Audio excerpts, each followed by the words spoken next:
Maybe we should let this be a lesson that sometimes development in the NHL can come in very different forms.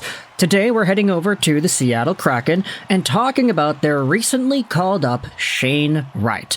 Because when it comes to Wright, hey, I think he's just shocked the system over here. Let's take a look at the former projected Montreal Canadiens first overall pick, but eventual Seattle Kraken fourth overall pick in 2022, because right now Shane Wright is 20 years old, 6 feet 198, right-handed center, and after his stint with the Coachella Valley Firebirds, he got called up to end off this season, where in his limited NHL sample, he's got 4 points in 6 games played. Now, that is not isolated. The 6 games played was spread across the entire year. This recent stint of Shane Wright's has seen him get all 4 of those points in only 3 games. So the fact is, Shane Wright has been absolutely dominant ever since making his return to the Seattle Kraken lineup about a week ago. And even if you go over to his Coachella Valley stint in the past before he got called up, in his last 10 games, he's got 10 points split between both the NHL and the AHL team. And his AHL production was pretty good, 43 points in 56 games played. Shane Wright has been a monster. And my ultimate question to you here is, if you're not a Seattle Kraken fan, does this surprise you?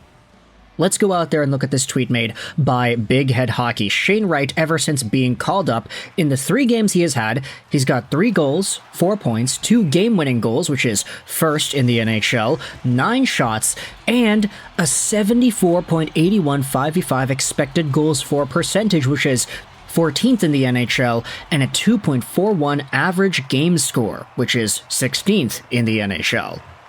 Shane Wright can still end up being that guy for the Seattle Kraken. And if you look at some of the responses, I mean, it's not really impressive when you realize that 3 out of his 4 points were against the Anaheim Ducks. Yeah, that was the case here. I mean, he had the 3-point game against Anaheim, 2 goals, 1 assist, and then the 1 goal against the San Jose Sharks as well. Other responses say, I hate the bust narrative that goes around in sports. He's 20 years old. What do you mean he can still be that guy?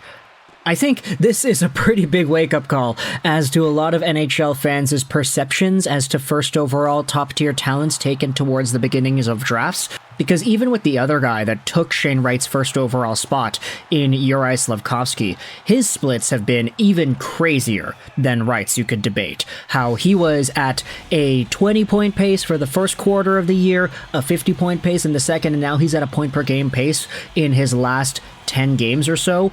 Even for Juraj Slafkovsky, you're seeing pretty similar things in not having immediate short-term success straight out of the NHL draft. It's been a pretty big ride here for Juraj, and the guy is riding off of one of the longest point streaks Canadiens rookies have played in a very long time. So for Shane Wright to be in a position where now he is one of the top players in the NHL for 5v5 expected goals for percentage and in-game score, that's a really big deal. It is, especially for a guy who is only 20 years old. Now, I'm not making this a Slafkovsky versus Wright video, but this is a very nice trajectory for Wright that was always kind of there in the back of our minds. We all kind of recognized that Shane Wright's post-draft career has been filled with a bunch of ups and downs. Last year, he had this weird path where he played for 4 different teams pretty much. He was on Seattle, then he was scratched for a while. He got sent down to the AHL when normally he wouldn't be able to go there. He got sent back to the OHL, and he played for the World Juniors. Shane Wright was everywhere last season. This year, they said, okay, well, you're now eligible for AHL hockey full-time, so we're going to send you there, you're going to cook in Coachella Valley, and once we're ready, we'll give you a call-up. And now that the Seattle Kraken are not in the postseason, now that they have really nothing to lose at this point, they're calling him up, they're giving him these minutes, and he's scoring multi-point games against teams like the Anaheim Ducks. And a lot of the plays that you're seeing out of Shane Wright are more so indicative of the skills and talent that he had back when he was in the OHL. Part of what made Wright so effective in that league was his awareness of the ice. He didn't need to be the biggest physical, fastest skater kind of guy, because the way he perceived the game was one of the smartest out there every single time he was out.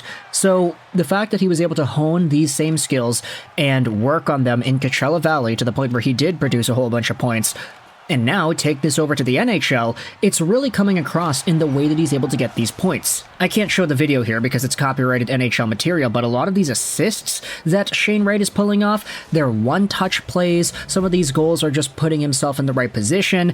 And this is what we had seen and come to expect out of Wright, where he doesn't really need to do the fanciest moves out there because he usually just makes the smartest plays. And it comes across very well when you watch some of the tape as to how these goals are going in.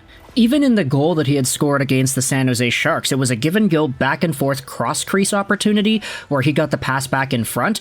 This was one of those plays where Shane Wright's quick thinking and quick puck touches is kind of what allowed the play to manifest itself in the first place. His first pass over a cross on the give-and-go was one of those one-touch plays, and it kind of signals just the awareness and hockey sense that Wright plays with.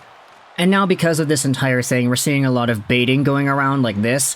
Juraj Slafkovsky has 2 goals in his last 14 NHL games, and Wright has 4 goals in his last 14 NHL games, which is very misleading because if you take a look at Shane Wright, he had 3 goals in 3 games, yes, but then you have to go all the way back, not even to the start of this year, but last year, in 2022-2023, to get the last Shane Wright goal that was in Seattle. It was against Montreal, so that is some crazy baiting right there. Juraj Slafkovsky does have 2 goals in his last 14 games, but they're cutting off a pretty significant part, and they're not talking about the assists. So NHL to Seattle is just trolling. You have NHL insider Max Pacioretty saying, yeah, no, Slafkovsky has 13 points in his last 14, 14 in his last 13, now he does.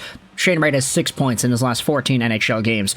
And yeah, it's been pretty tough, admittedly, trying to do the compare and contrast between the two because they're so different. It's not easily applicable here, guys. You can't just go out there and talk about point production. I think we could all conclude that Shane Wright has been good in his return to the NHL, and if he's able to take this momentum forward into next season, start out on the right foot, and if he's able to stick around in that middle 6 spot on center, then there really is no limit as to what Shane Wright's going to be able to do. If he gets some power play time too, right now he's on the 2nd unit, if they bring him up maybe to the 1st unit, try to get those 2 shooters of McCann and Wright together, then who knows what the ceiling could be here for Shane Wright heading into 2024-2025. Right now, I mean, he should be fine. I think there's a lot of progression here that he has made, so for Seattle Kraken fans, y'all should be pretty excited, and for the Montreal Canadiens fans that are looking at this video as bait, hey, look, I'm not saying that Slafkovsky is the wrong pick and that Wright should have been first. I'm just saying that Wright has scored a bunch of points lately, and he has been one of the better players in the NHL ever since getting recalled back up to the Kraken. So we'll see how exactly that translates to hopefully a full 82 next year with the Seattle team. If not, maybe he gets a little bit more development time in the AHL. Who really knows? But for now, let me know your thoughts in the comment section below about Shane Wright and his really great start to his 2024 in the NHL. I hope you enjoyed this video, and bye.